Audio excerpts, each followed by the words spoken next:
അസ്സലാമു അലൈക്കും വറഹ്മത്തുള്ളാഹി വബറകാതുഹു. ബിസ്മില്ലാഹിർ റഹ്മാനിർ റഹീം. അൽഹംദുലില്ലാഹി റബ്ബിൽ ആലമീൻ. ഹംദൻ കസീറൻ ത്വയ്യിബൻ മുബാറകൻ ഫീഹി. വസ്സലാത്തു വസ്സലാമു അലാ റസൂലിഹിൽ അമീൻ വഅലാ ആലിഹി വസഹ്ബിഹി അജ്മഈൻ. അമ്മാ ബഅദ്. ഏറെ പ്രിയം നിറഞ്ഞ ശ്രോതാക്കളെ, റമളാനിലെ ഏതാണ്ട് അവസാന നിമിഷങ്ങളിലേക്ക് നമ്മൾ അടുത്തുകൊണ്ടിരിക്കുകയാണ്. ഈ ഒരു അവസരത്തിൽ അള്ളാഹുവിൻ്റെ മതത്തെക്കുറിച്ച് അല്പസമയം സംസാരിക്കാനും അതുപോലെ തന്നെ അതൊന്ന് കേൾക്കാനുമൊക്കെ ഒരു അവസരം ലഭിക്കുക എന്ന് പറയുന്നത് വലിയ ഒരു അനുഗ്രഹമായിട്ട് കാണുന്നു. നമ്മളിൽ നിന്ന് ഇതൊരു സ്വാലിഹായ ഒരു അമലായി, നല്ല ഒരു പ്രവർത്തനമായി പടച്ച റബ്ബ് സ്വീകരിക്കട്ടെ. ഇന്ന് ഇതിനു മുമ്പ് സംസാരിച്ച ഒരു വിഷയത്തിലേക്ക് ചേർത്തുകൊണ്ട് ഏതാനും ചില കാര്യങ്ങൾ നിങ്ങളോട് പങ്കുവെക്കാനാണ് ഉദ്ദേശിക്കുന്നത്. അതായത് അഷ്ഹദു അല്ലാ ഇലാഹ ഇല്ലല്ലാഹ് അഷ്ഹദു അന്ന മുഹമ്മദ് റസൂലുള്ളാഹ് എന്ന വിഷയം നമ്മൾ സംസാരിച്ചു. ആ വിഷയത്തിൽ അള്ളാഹുവിനെ മാത്രം ആരാധിക്കേണ്ട ലാ ഇലാഹ ഇല്ലല്ലാഹ് എന്ന് പറയുന്ന ഇസ്ലാം ദീനിൻ്റെ അടിത്തറയായിട്ടുള്ള വിഷയം, ആ വിഷയത്തെ സാക്ഷാത്കരിച്ച ആളുകളിൽ ഉൾപ്പെടണമെങ്കിൽ ഒരു വ്യക്തിയെ സംബന്ധിച്ചിടത്തോളം 7ഓളം കാര്യങ്ങൾ ശ്രദ്ധിക്കേണ്ടതുണ്ട് എന്ന് പണ്ഡിതന്മാർ പഠിപ്പിച്ചിട്ടുണ്ട്. അതിലെ ഒരു വിഷയമാണ് ഇൽമ്, അറിവ്. അതായത് അള്ളാഹു സുബ്ഹാനഹു വ തആല ഉണ്ട് എന്നറിഞ്ഞ്, ഈ ലോകത്തിനൊരു സ്രഷ്ടാവുണ്ട് എന്നറിഞ്ഞ്, ആ സ്രഷ്ടാവുമായി ബന്ധപ്പെട്ട കാര്യങ്ങളെ നമ്മളിലേക്ക് എത്തിച്ചു തരുമ്പോൾ അതെല്ലാം പഠിച്ച് മനസ്സിലാക്കി വിശ്വസിച്ച് അതിനനുസരിച്ചു കൊണ്ടുള്ളൊരു വിശ്വാസം രൂപീകരിച്ചെടുക്കേണ്ടത് ഒരു വിശ്വാസിയുടെ ബാധ്യതയാണ്. അതുകൊണ്ടാണ് പരിശുദ്ധ ഖുർആനിലെ സൂറത്ത് മുഹമ്മദിൽ 19-ാമത്തെ സൂക്തത്തിലൂടെ അല്ലാഹു സുബ്ഹാനഹു വ തആല പറഞ്ഞത് വഅലം അന്നഹു ലാ ഇലാഹ ഇല്ലല്ലാഹ്. അതുകൊണ്ട് നീ അറിയണം, തീർച്ചയായിട്ടും ആരാധനക്ക് അർഹനായിക്കൊണ്ട് യഥാർത്ഥത്തിൽ അല്ലാഹ് മാത്രമേ ഉള്ളൂ എന്ന്. ഇവിടെ നോക്കി, ഇവിടെ നമ്മളോട് ആവശ്യപ്പെടുന്ന വിഷയം എന്താണ്? ഫഅലം, അറിയണമെന്നാണ്. അതായത് അള്ളാഹുവിനെ സംബന്ധിച്ച് അള്ളാഹു അറിയിച്ചു തരുന്ന കാര്യങ്ങൾ നമ്മൾ അത് മനസ്സിലാക്കണമെന്നുള്ളതാണ്, അത് അറിയണമെന്നുള്ളതാണ്. എന്നിട്ട് അവനെ ആരാധിക്കണം എന്നുള്ളതാണ് പ്രധാനപ്പെട്ട വിഷയം. ഇതേ രൂപത്തിൽ തന്നെ അള്ളാഹു സുബ്ഹാനഹു വ തആല പറയുന്ന ഒരു കാര്യമാണ് സൂറത്ത് സുഖ്റുഫിലെ 86-ാമത്തെ ആയത്ത്. ഇല്ലാ മൻ ഷഹിദ ബിൽ ഹഖി വഹും യഅലമൂൻ. അറിഞ്ഞുകൊണ്ട് സത്യത്തിന് സാക്ഷ്യം വഹിച്ച ആളുകൾ, ആ ആളുകളെ പ്രത്യേകം എടുത്തു പറയുന്നുണ്ട്. അപ്പോൾ ലാ ഇലാഹ ഇല്ലല്ലാഹ് എന്ന് നമ്മൾ പറയുന്നുണ്ട് എങ്കിൽ അള്ളാഹുവിനെക്കുറിച്ച് അറിഞ്ഞ് ഉത്തമ ബോധ്യത്തോടു കൂടി ആയിരിക്കണം അവനെ ആരാധിക്കേണ്ടത് എന്നതാണ് ഇതിലെ മർമ്മം. അവിടെയാണ് ഏറ്റവും പ്രസക്തമായ, വളരെ പ്രധാനപ്പെട്ടതായ ഒരു വിഷയം നിങ്ങളുമായി പങ്കുവെക്കാനുള്ളത്. അള്ളാഹു യഥാർത്ഥത്തിൽ എവിടെയാണ് എന്ന്, നമ്മളൊക്കെ ആരാധിക്കുന്ന നമ്മുടെ സ്രഷ്ടാവ് എവിടെയാണ് എന്ന ചോദ്യം വളരെ പ്രസക്തമാണ്. ഇസ്ലാമും അതുപോലെ തന്നെ മറ്റു ഇതര മതങ്ങളും തമ്മിൽ വേർതിരിയുന്ന പ്രധാനപ്പെട്ട ഘടകം അവിടെയാണ്. അള്ളാഹു സുബ്ഹാനഹു വ തആല എവിടെയാണ് എന്ന് ചോദിച്ചാൽ പരിശുദ്ധ ഖുർആനിന് അതിൻ്റെ ഉത്തരമുണ്ട്. അതുപോലെ തന്നെ ഹദീസുകൾ, പ്രവാചകൻ്റെ അധ്യാപനങ്ങൾ നമുക്കത് പഠിപ്പിച്ചു തരുന്നുണ്ട്. അള്ളാഹു സുബ്ഹാനഹു വ തആല അർശിന് മുകളിൽ ഇസ്തിവാ ചെയ്തിരിക്കുകയാണ് എന്ന് ഖുർആൻ പറയുന്നത്. അഥവാ പരിശുദ്ധ ഖുർആൻ പറഞ്ഞു തരുന്ന അള്ളാഹുവുമായി ബന്ധപ്പെട്ടുകൊണ്ടുള്ള വിശ്വാസത്തിൽ നമ്മളിൽ ഉണ്ടാകേണ്ട പ്രധാനപ്പെട്ട ഒരു കാര്യമെന്ന് പറയുന്നത് അള്ളാഹു 7-ാം ആകാശത്തിന് മുകളിൽ, അവൻ്റെ അർശിന് മുകളിൽ, സിംഹാസനത്തിന് മുകളിൽ അവൻ ആരോഹിതനായിരിക്കുന്നു എന്ന്. ആ 7-ാം ആകാശം എന്ന് പറയുമ്പോൾ അത്രമാത്രം വിദൂരതയിലാണ് ആ ആകാശമുള്ളത്. നമ്മൾ താഴെ ഭൂമിയിൽ ജീവിക്കുമ്പോൾ നമുക്ക് മുകളിലുള്ള 1-ാം ആകാശം പോലും പൂർണ്ണമായിട്ടുള്ള രൂപത്തിൽ കണ്ടെത്താൻ നമുക്ക് സാധിച്ചിട്ടില്ല. അള്ളാഹുവിൻ്റെ പ്രവാചകൻ സല്ലല്ലാഹു അലൈഹി വസല്ലം പഠിപ്പിച്ച വിഷയം 1-ാം ആകാശത്തേക്ക് 500 വർഷത്തെ വഴിദൂരമുണ്ട് എന്ന്, 2-ാം ആകാശത്തേക്കും 500 വർഷത്തെ വഴിദൂരമുണ്ട്, 3, 4, 5, 6, 7 ആകാശങ്ങളിലേക്ക് 500 വർഷത്തെ വീതം വഴിദൂരമുണ്ട്. അതിന് മുകളിൽ ഒരു സമുദ്രമാണ്. ആ സമുദ്രത്തിന് മുകളിലാണ് അള്ളാഹുവിൻ്റെ സിംഹാസനമുള്ളത്. ആ സമുദ്രത്തിനും അള്ളാഹുവിൻ്റെ സിംഹാസനത്തിനും ഇടയിൽ 500 വർഷത്തെ വഴിദൂരമുണ്ട് എന്നാണ്. സഹോദരങ്ങളെ, നമ്മൾ മനസ്സിലാക്കണം, താഴെയുള്ള 1-ാം ആകാശത്തിൽ മാത്രമാണ് അള്ളാഹു സുബ്ഹാനഹു വ തആല നക്ഷത്രങ്ങളും അതുപോലെ തന്നെ നമ്മൾ കണ്ണുകൊണ്ട് കാണുന്ന മറ്റ് ഗോളങ്ങളുമൊക്കെ സ്ഥിതി ചെയ്യുന്നത്. ആ നക്ഷത്ര ലോകത്തെക്കുറിച്ച് പരിശുദ്ധ ഖുർആൻ പറഞ്ഞ ഒരു വിഷയമുണ്ട്. വസയ്യന്ന സമാ അദ്ദുനിയാ ബിമസാബിഹ്. അതായത് ഈ 7 ആകാശങ്ങളിൽ താഴെയുള്ള ആകാശത്തെയാണ് നാം വിളക്കുകൾ കൊണ്ട് അലങ്കരിച്ചിട്ടുള്ളത് എന്നാണ്. അപ്പോൾ ഈ കാണുന്ന നക്ഷത്രങ്ങളും മറ്റുമൊക്കെ എത്രമാത്രം വിദൂരതയിലാണ് എന്നുള്ളത് നമ്മൾ തിരിച്ചറിയണം. സൂര്യൻ എന്ന് പറയുന്നത് ഒരു നക്ഷത്രമാണ്. ആ സൂര്യനിൽ നിന്ന് നമ്മുടെ ഭൂമിയിലേക്ക് പ്രകാശമെത്താൻ ഏതാണ്ട് 8 മിനിറ്റോളം എടുക്കുമെന്നുള്ളത് ഇന്ന് ആധുനിക ശാസ്ത്രം നമുക്ക് പറഞ്ഞു തരുന്ന ഒരറിവാണ്. ആ ഒരു നക്ഷത്രത്തിലേക്ക് 8 മിനിറ്റ് പ്രകാശം എത്താൻ സമയമെടുക്കുന്നുണ്ട് എങ്കിൽ ഈ സൂര്യൻ കഴിഞ്ഞാൽ തൊട്ടടുത്തുള്ള നക്ഷത്രം ഏതാണ്ട് 4 വർഷത്തിന് മുകളിൽ 4.25 വർഷത്തോളം എടുക്കും അവിടെ നിന്നൊരു പ്രകാശം ഭൂമിയിലേക്ക് എത്താൻ എന്നുള്ളതാണ്. അപ്പോൾ നമ്മൾ രാത്രിയിൽ നമ്മൾ കണ്ടുകൊണ്ടിരിക്കുന്ന ഒരുപാട് നക്ഷത്രങ്ങളുണ്ട്. ആ നക്ഷത്രങ്ങളുടെ വെളിച്ചം നമ്മുടെ ഭൂമിയിലേക്ക് എത്തുന്നത് 4.25 വർഷവും അതുപോലെ തന്നെ അതിന് മുകളിൽ 5, 6, 7 വർഷങ്ങൾ പഴക്കമുള്ള പ്രകാശമാണ് രാത്രിയിൽ നമ്മൾ കണ്ടുകൊണ്ടിരിക്കുന്നത് എന്നർത്ഥം. സഹോദരങ്ങളെ, ഇത് കണ്ടെത്തിയിട്ടുള്ള നക്ഷത്രങ്ങളെക്കുറിച്ചുള്ള ഒരു ചർച്ചയാണ് എങ്കിൽ എത്രയോ നക്ഷത്രക്കൂട്ടങ്ങളെ ഇനിയും നമ്മൾ കണ്ടുപിടിക്കാനുണ്ട് എന്നത് നമ്മൾ തിരിച്ചറിയേണ്ട ഒരു വസ്തുതയാണ്. ഇതെല്ലാം സ്ഥിതി ചെയ്യുന്നത് 1-ാം ആകാശത്ത് മാത്രമാണ് എന്നർത്ഥം. 2-ാം ആകാശത്തും 3-ാം ആകാശത്തും ഒന്നും നക്ഷത്രങ്ങളില്ല. അപ്പോൾ 1-ാം ആകാശം പൂർണ്ണമായിട്ട് നമുക്ക് കണ്ടുപിടിക്കാൻ സാധിച്ചിട്ടില്ല. അങ്ങനെയുള്ള ആ 1-ാം ആകാശവും കഴിഞ്ഞ് മറ്റ് 6 ആകാശലോകങ്ങളുണ്ട് എന്ന് പറയുമ്പോൾ, അതിനു മുകളിൽ ഒരു സമുദ്രമുണ്ട് എന്ന് പറയുമ്പോൾ, അതിനു മുകളിൽ അള്ളാഹുവിൻ്റെ സിംഹാസനം എന്ന് പറയുമ്പോൾ, ആ സിംഹാസനത്തിൽ ആരോഹിതനായ അള്ളാഹുവിന് ഒരു അടിമയുടെ പ്രവർത്തനങ്ങളൊന്നും ഗോപ്യമല്ല എന്നാണ് ഇസ്ലാം പഠിപ്പിക്കുന്നത്. അതായത് എൻ്റെ ഹൃദയത്തിൻ്റെ ഉള്ളിലുള്ള വികാരം എന്താണ് എന്നത് കൃത്യമായിട്ട് ആ സിംഹാസനത്തിന് മുകളിലുള്ള അള്ളാഹു സുബ്ഹാനഹു വ തആലക്ക് കൃത്യമായിട്ട് അറിയാം. അതൊന്നും അവനെ സംബന്ധിച്ച് ഗോപ്യമല്ല എന്ന് ഇസ്ലാം പഠിപ്പിക്കുന്നത്. ഇതാണ് അള്ളാഹുവിനെക്കുറിച്ച് ഒരു മുസ്ലിമായിട്ടുള്ളൊരു വ്യക്തി വെച്ചു പുലർത്തുന്ന വിശ്വാസം. അതുകൊണ്ടാണ് ആരാധനകൾ അവന് മാത്രം അർപ്പിക്കുക എന്ന് പറയുമ്പോൾ ഈ രൂപത്തിലുള്ള സൃഷ്ടിവൈഭവമുള്ള, ഈ രൂപത്തിലുള്ള കഴിവുള്ള, അതുപോലെ തന്നെ എല്ലാം കാണാനും എല്ലാം കേൾക്കാനും ഈ പ്രപഞ്ചത്തെ സംവിധാനിച്ച അള്ളാഹുവിന് മാത്രമേ സാധിക്കൂ എന്ന് പറയുമ്പോൾ അവിടെ ഒരു മുസ്ലിം വകവെച്ച് കൊടുക്കുന്ന ഒരു അടിസ്ഥാന വിശ്വാസം എന്ന് പറയുന്നത് അവൻ്റെ ഇത്തരത്തിലുള്ള റുബൂബിയത്തിലുള്ള രക്ഷാകർതൃത്വത്തിലുള്ള ഏകത്വമാണ് എന്നുള്ളത് നമ്മൾ മനസ്സിലാക്കണം.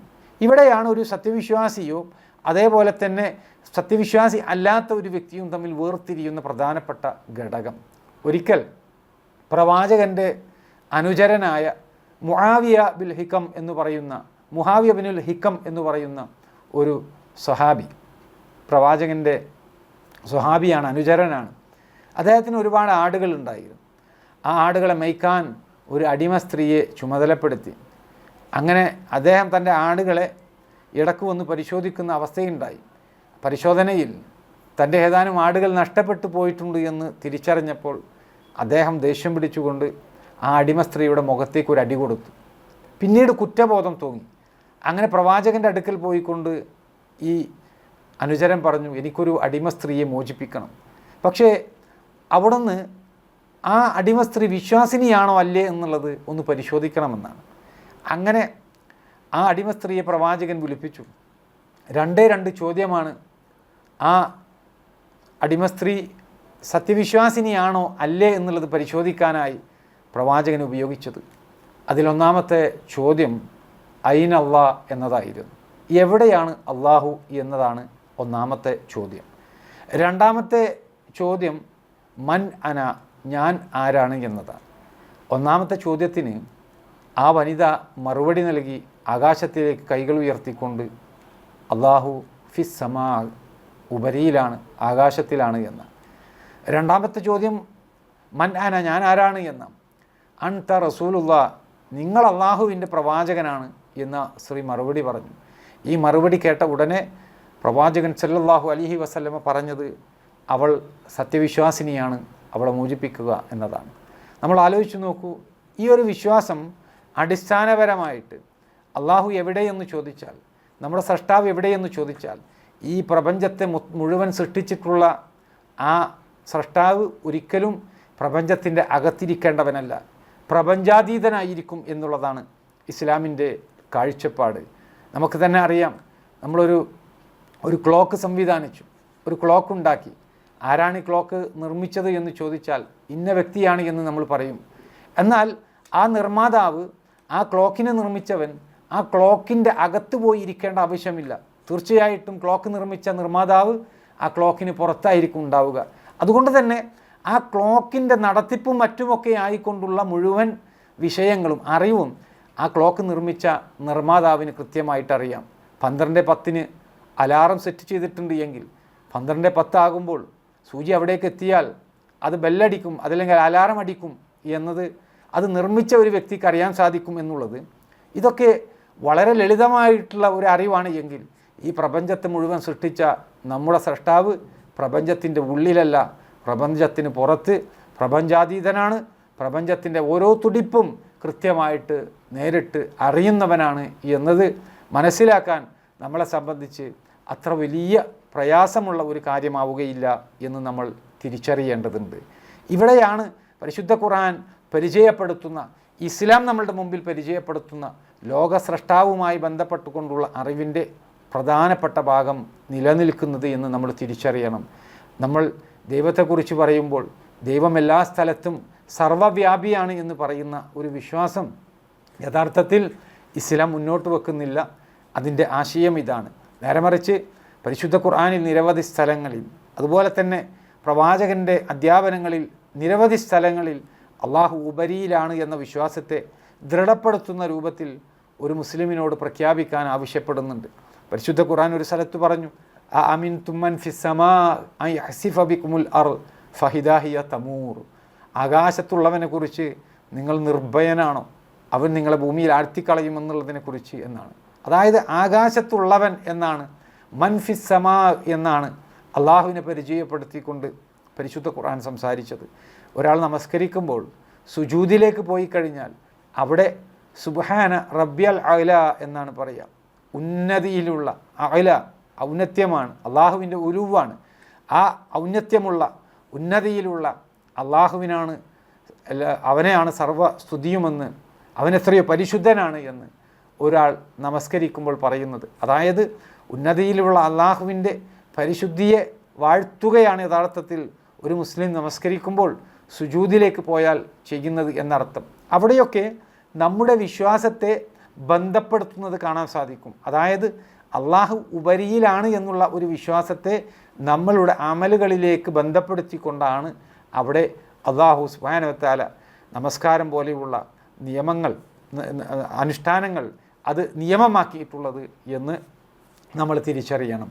ഇതുപോലെ എത്രയോ സ്ഥലങ്ങളിൽ അള്ളാഹുവുമായി ബന്ധപ്പെട്ടുകൊണ്ടുള്ള അവൻ്റെ ഏകത്വം പ്രഖ്യാപിക്കുന്ന സ്ഥലങ്ങളിലൊക്കെ അള്ളാഹു സുബ്ഹാനഹു വ തആല ഉപരിയിലാണ് എന്നുള്ള ആശയത്തെ അത് അടിവരയിട്ടുകൊണ്ട് അതിനെ ബലപ്പെടുത്തുന്നുണ്ട് എന്ന് നമ്മൾ തിരിച്ചറിയണം. നമ്മളൊന്ന് ആലോചിച്ച് നോക്കൂ, ഒരാൾ പ്രാർത്ഥിക്കുമ്പോൾ എന്താണ് ചെയ്യുന്നത്? പ്രാർത്ഥിക്കുമ്പോൾ കൈകൾ മുകളിലേക്കാണ് ഉയർത്തുന്നത്. ഇത് പ്രകൃതിയ എല്ലാവരും ചെയ്യുന്നു എന്നുള്ളത് വളരെ സവിശേഷത അറിയിക്കുന്ന ഒരു വിഷയമാണ്. ഞാൻ മുമ്പ് സൂചിപ്പിച്ചിരുന്ന ഒരു കാര്യമാണ് കുല്ലു മൗലൂദുൻ യൂലദു അലൽ ഫിത്ര, എല്ലാ കുട്ടികളും ശുദ്ധ പ്രകൃതിയിലാണ് ജനിക്കുന്നത് എന്ന്. അപ്പോൾ ഒരു ജനിച്ചു വീഴുന്ന ഒരു കുട്ടിയുടെ ശുദ്ധ പ്രകൃതിയിൽ ഊട്ടപ്പെട്ടിട്ടുള്ള ഒരു കാര്യമാണ് സ്രഷ്ടാവുമായി ബന്ധപ്പെട്ടുകൊണ്ടുള്ള ഒരു ബന്ധം. അതുകൊണ്ടാണ് ഏതൊരു വ്യക്തിയും ഒരാപത്ത് വന്നു കഴിഞ്ഞാൽ മുകളിൽ ഒരുവനുണ്ട് എന്ന് പറയുന്നത്. മുകളിലേക്ക് കൈകൾ പൊക്കിക്കൊണ്ട് ഉയർത്തിക്കൊണ്ട് ദൈവത്തെ വിളിക്കാനുള്ള ഒരു പ്രേരണ ലഭിക്കുന്നത് അവൻ്റെ ഉള്ളിലുള്ള പ്രകൃതിയാലുള്ള ഒരു വിശ്വാസമാണ് എന്നത് നമ്മൾ തിരിച്ചറിയണം. അതുകൊണ്ട് അങ്ങനെ അറിഞ്ഞുകൊണ്ട് അള്ളാഹുവിനെക്കുറിച്ച് അവൻ പരിചയപ്പെടുത്തിയ കാര്യങ്ങൾ വ്യക്തമായി ദൃഢമായി വിശ്വസിച്ചുകൊണ്ട് വേണം അവനെ ആരാധിക്കാൻ എന്നുള്ളതാണ് ഇസ്ലാം മുമ്പോട്ട് വെക്കുന്ന അതിമഹനീയമായിട്ടുള്ള ഒരു സന്ദേശം. അപ്പം അതുകൊണ്ട് അല്ലാഹു സുബ്ഹാനഹു വ തആലയിൽ നമ്മൾ വിശ്വസിക്കുമ്പോൾ ഒന്നാമത്തെ കാര്യം ഇൽം, അറിഞ്ഞുകൊണ്ടായിരിക്കണം എന്ന കാര്യം പഠിപ്പിക്കുമ്പോൾ രണ്ടാമത്തെ വിഷയം അൽ യഖീനാണ്, ദൃഢവിശ്വാസമുണ്ടായിരിക്കണം. സംശയത്തോടു കൂടിയിട്ട് അള്ളാഹുവിനെ ആരാധിക്കുക എന്ന് പറയുന്നത് ഇബാദത്തുകൾ സ്വീകരിക്കാനുള്ള ഒരു മാർഗമായിട്ട് പഠിപ്പിച്ച കാര്യമല്ല. ആരാധനകൾ സ്വീകരിക്കണമെങ്കിൽ അവനെ അറിഞ്ഞുകൊണ്ട് ദൃഢവിശ്വാസത്തോടു കൂടിയിട്ട് ആയിരിക്കണം ആ ആരാധന നിർവഹിക്കേണ്ടത്. ഇന്ന് നമ്മളെല്ലാവരും ഒരു നോമ്പുകാരനാണ്. റമദാൻ മാസത്തിൽ നോമ്പ് നോൽക്കുമ്പോൾ നമ്മുടെ നോമ്പ് സ്വീകരിക്കണമെങ്കിൽ അള്ളാഹു പറഞ്ഞു, ആ അള്ളാഹുവിനെ കുറിച്ചുള്ള കാര്യങ്ങൾ അറിഞ്ഞു, അതോടൊപ്പം അള്ളാഹു സുബ്ഹാനഹു വ തആല ഉണ്ട് എന്ന വിഷയം, നമ്മളോട് കൽപ്പിച്ചു എന്ന വിഷയം, ഇതൊക്കെ യഖീനോടുകൂടി ദൃഢവിശ്വാസത്തോടു കൂടിയിട്ട് സ്വീകരിക്കണം എന്നുള്ളതാണ്. അതല്ല എങ്കിലോ അത് കേവലം ഒരു വിശപ്പ് മാത്രം ആയി, കേവലം പട്ടിണി കിടക്കലായിക്കൊണ്ട് ആ ഒരു നോമ്പ് മാറുമെന്ന് തിരിച്ചറിയണം.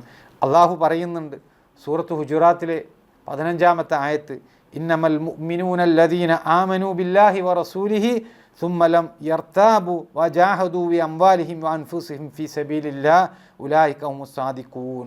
തീർച്ചയായിട്ടും വിശ്വാസികളെന്ന് പറഞ്ഞാൽ അള്ളാഹുവിലും അവൻ്റെ ദൂതനിലും വിശ്വസിക്കുകയും പിന്നീട് അതിലൊട്ടും സംശയിക്കാതിരിക്കുകയും ചെയ്യുന്ന ആളുകളാണ് എന്ന്. അപ്പോൾ ആ വിശ്വാസം എന്താണ്? ദൃഢമായിട്ടുള്ള ഒരു വിശ്വാസമാണ്. ദൃഢമായിട്ടുള്ള വിശ്വാസമുള്ള ആളുകൾക്ക് ശുബ്ഹാത്തുകൾ ഉണ്ടാവുകയില്ല, സംശയങ്ങൾ ഉണ്ടാവുകയില്ല, അവിടെ ഉറപ്പുണ്ടാകും. ആ ഒരു ഉറപ്പുണ്ടാകുമ്പോഴാണ് ഒരാളിൽ തവക്കുലുണ്ടാവുക, ദൃഢമായിട്ടുള്ള ഒരു വിശ്വാസം അവനിൽ ഉണ്ടാവുക, ഭരമേൽപ്പിക്കൽ ഉണ്ടാവുക. അത് വളരെ പ്രധാനപ്പെട്ട ഒരു വിഷയമായിക്കൊണ്ട് ഇസ്ലാം പഠിപ്പിക്കുന്ന ഒരു കാര്യമാണ് എന്നർത്ഥം. അപ്പോൾ നമുക്ക് ഉറപ്പായ വിഷയമായി ഒന്ന് അറിവ് വേണം, രണ്ടാമത്തേത് ദൃഢവിശ്വാസം വേണം, യഖീൻ വേണം എന്നുള്ളതാണ്. അതുപോലെ തന്നെ അൽ ഖബൂൽ, ഉൾക്കൊള്ളാൻ സാധിക്കണം എന്നുള്ളതാണ്.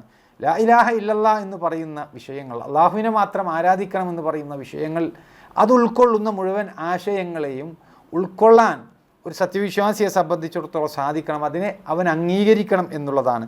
ഇത് അള്ളാഹുവും അവൻ്റെ പ്രവാചകനും നമുക്ക് അറിയിച്ചു തന്നിട്ടുള്ളത് കൊണ്ട് അത് ശരിയാണ്, അതുകൊണ്ട് തന്നെ അത് ഞാൻ ഉൾക്കൊള്ളേണ്ടതുണ്ട് എന്നൊരു വിശ്വാസം അവനിൽ ഉണ്ടാകണം. ഖൂലു ആമന്ന ബില്ലാഹി വമാ ഉൻസില ഇലൈന, നിങ്ങൾ പറയണം അള്ളാഹുവിനിലും അവനിൽ നിന്ന് അവതരിച്ചു കിട്ടിയതിലും ഞങ്ങൾ വിശ്വസിച്ചിരിക്കുന്നു എന്ന് ഉറക്കെ പ്രഖ്യാപിക്കാൻ വേണ്ടിയിട്ട് അള്ളാഹു സുബ്ഹാനഹു വ തആല ആവശ്യപ്പെടുന്നുണ്ട് എന്നർത്ഥം. ഇത് ഈ വിശ്വാസത്തിൽപ്പെട്ട കാര്യമാണ്. അള്ളാഹു ലോകത്തിലേക്ക് പറഞ്ഞയച്ച എല്ലാ പ്രവാചകന്മാരെയും വിശ്വസിക്കുന്നുണ്ട്. ആ പ്രവാചകന്മാരിൽ അവസാനത്തേതാണ് മുഹമ്മദ് നബി സല്ലല്ലാഹു അലൈഹി വസല്ലം. അതേപോലെ തന്നെ അള്ളാഹു സുബ്ഹാനഹു വ തആല ഇതിനു മുമ്പ് അവതരിപ്പിച്ച മുഴുവൻ വേദഗ്രന്ഥങ്ങളിലും അള്ളാഹു അവതരിപ്പിച്ച അതേ രൂപത്തിലുള്ള വേദഗ്രന്ഥങ്ങളിൽ ഓരോ മുസ്ലിമും വിശ്വസിക്കണം. അതിൽ കടത്തിക്കൂട്ടിയിട്ടുള്ള മറ്റത്തിരുത്തലുകളിൽ വിശ്വസിക്കേണ്ട ബാധ്യതയില്ല. പക്ഷേ എല്ലാം അള്ളാഹുവിൽ നിന്നുള്ളതാണ് എന്ന അടിസ്ഥാനപരമായിട്ടുള്ള കാര്യങ്ങളിൽ ഒരു വിശ്വാസി വിശ്വസിച്ചിരിക്കണമെന്നുള്ളതാണ്. ഇതൊക്കെ അംഗീകരിക്കുക എന്നുള്ളതിൻ്റെ ഒരു സാക്ഷ്യപത്രമായിട്ട് നിലനിൽക്കുന്ന കാര്യങ്ങളാണ്. അള്ളാഹു സുബ്ഹാനഹു വ തആല അവൻ്റെ മതത്തിലൂടെ അറിയിച്ചു തന്നിട്ടുള്ള, അവൻ്റെ ദീനിലൂടെ അറിയിച്ചു തന്നിട്ടുള്ള മുഴുവൻ കാര്യങ്ങളെയും അംഗീകരിച്ച് അത് ഉറപ്പുവരുത്തി അതിനെക്കുറിച്ച് പഠിച്ച് മനസ്സിലാക്കി അത് ജീവിതത്തിലേക്ക് പകർത്തി അള്ളാഹുവിനെ ആരാധിക്കുക എന്ന് പറയുമ്പോൾ ആരാധനയുടെ ഒരു സത്ത അവന് ഉൾക്കൊള്ളാൻ സാധിക്കും, അതിൻ്റെ ഒരു മാധുര്യം അവൻ അനുഭവിക്കാൻ സാധിക്കും എന്നുള്ളത് ഇസ്ലാം പഠിപ്പിക്കുന്ന പ്രധാനപ്പെട്ട വിഷയമാണ്. അപ്പോൾ ഇവിടെ ചുരുക്കത്തിൽ പറഞ്ഞു വരുന്നത് ഏറ്റവും പ്രധാനപ്പെട്ട ഘടകമെന്ന് പറയുന്നത് നമ്മൾ ആരെയാണോ ആരാധിക്കുന്നത് ആ ആരാധ്യനായിട്ടുള്ളവനെ കുറിച്ചുള്ള അറിവ് നേടിയെടുക്കുക എന്ന് പറയുന്നത് ഓരോ ആളുകളുടെയും മേൽ ബാധ്യതയാണ്. അത് നിർവഹിച്ചു കഴിഞ്ഞാൽ, മനസ്സിലാക്കി കഴിഞ്ഞാൽ, അവനെ ആരാധിക്കുമ്പോൾ അങ്ങനെയുള്ള കലർപ്പില്ലാത്ത നല്ല വിശ്വാസത്തോടു കൂടി അവനുള്ള എല്ലാ ആരാധനകളും അർപ്പിക്കാൻ സാധിക്കണം. അങ്ങനെയാകട്ടെ. ഈ റമദാൻ മാസത്തിൽ നമ്മുടെ ഓരോ കർമ്മങ്ങളുമെന്ന് പ്രത്യേകം ഓർമ്മപ്പെടുത്തുകയാണ്. റമദാനിൽ നമ്മൾ നോമ്പ് നോൽക്കുന്നതും ഇതേ രൂപത്തിൽ ഇതെല്ലാം അംഗീകരിച്ചുകൊണ്ട്, ഇതെല്ലാം ഉൾക്കൊണ്ട്, അള്ളാഹു സുബ്ഹാനഹു വ തആലയെ ദൃഢപ്പെടുത്തിക്കൊണ്ട്, വിശ്വാസം ഉറപ്പിച്ചുകൊണ്ട്, അതുപോലെ തന്നെ അള്ളാഹു സുബ്ഹാനഹു വ തആലയെക്കുറിച്ചുള്ള അറിവ് സ്വായത്തമാക്കിക്കൊണ്ടാണ് നമ്മൾ ആരാധനകൾ നിർവഹിക്കുന്നത്. ഈ രൂപത്തിൽ ആരാധനകൾ നിർവഹിച്ചു കഴിഞ്ഞാൽ അള്ളാഹു സുബ്ഹാനഹു വ തആലയിലേക്ക് കൂടുതൽ അടുക്കാൻ സാധിക്കും. ഈമാനികമായിട്ടുള്ള ഒരു ചൈതന്യം അവനിൽ കാത്തുസൂക്ഷിക്കാൻ സാധിക്കും.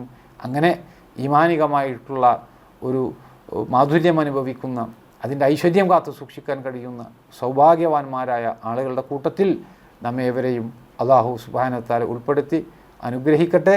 വാഖിർ ദഅ്വാന അനിൽ ഹംദുലില്ലാഹി റബ്ബിൽ ആലമീൻ.